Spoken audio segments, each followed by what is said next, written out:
21-এর মঞ্চে দাঁড়িয়ে অভিষেক বলেছেন যে 26-এর ভোটটা হয়ে গেলে আপনাদের সবাইকে দিয়ে জয় বাংলা বলা হবে।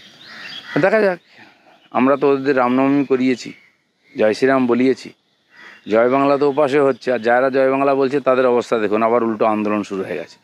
পশ্চিমবাংলায় উল্টো গঙ্গা বইবে, কারণ পাপের ঘোড়া প্রায় ভরে গেছে।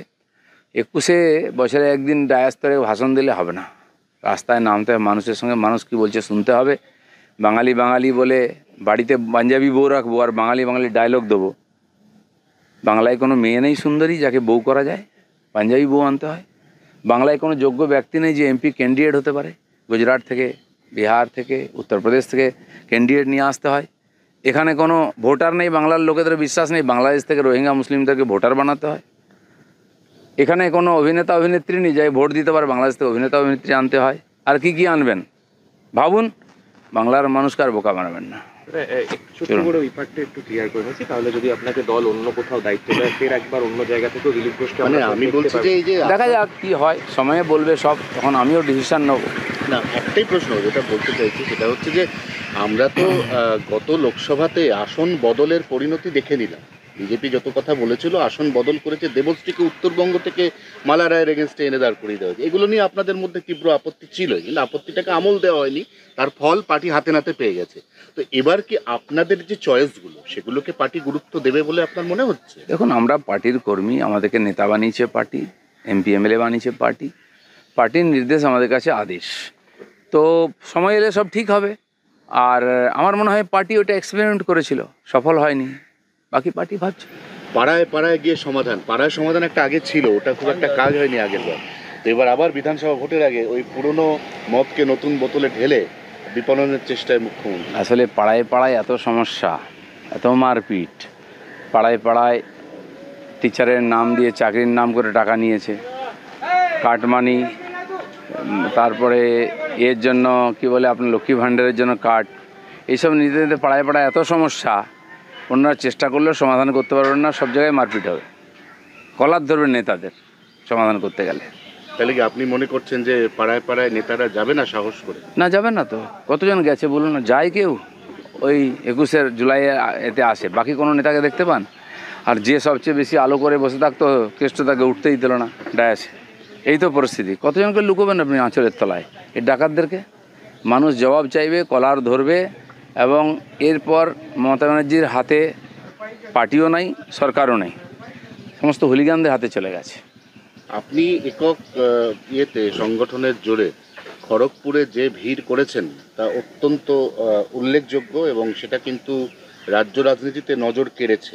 মানে আপনার তো কয়েকদিন আগেও একটা ডাইলেমার মধ্যে ছিল, আপনি থাকবেন কিনা, আপনি যাবেন কিনা, কিন্তু খড়গপুরের লোক সংখ্যা দেখে কিন্তু অনেকের মাথা ঘুরে যায়।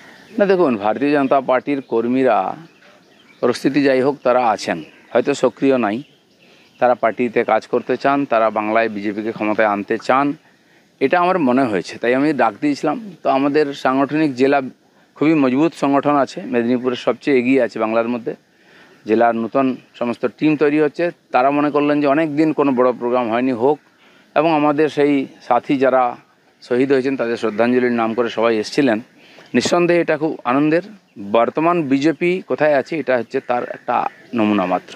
খড়গপুর যে দাদা আপনার চয়েস, এটা আপনি আগের দিন খড়গপুরেও বলেছেন, কিন্তু পরবর্তী ভোটে যদি আপনাকে সেখান থেকে প্রার্থী করা হয় বা না হয়, সেই বিষয়ে আপনি কি আপনার কোনো চয়েসের কথা দলকে জানান? দেখুন, পার্টি আমাকে 3বার ক্যান্ডিডেট করেছে, আমি কখনো টিকিটও চাইনি, পদও চাইনি, পার্টি মনে হয়েছে দেওয়া উচিত।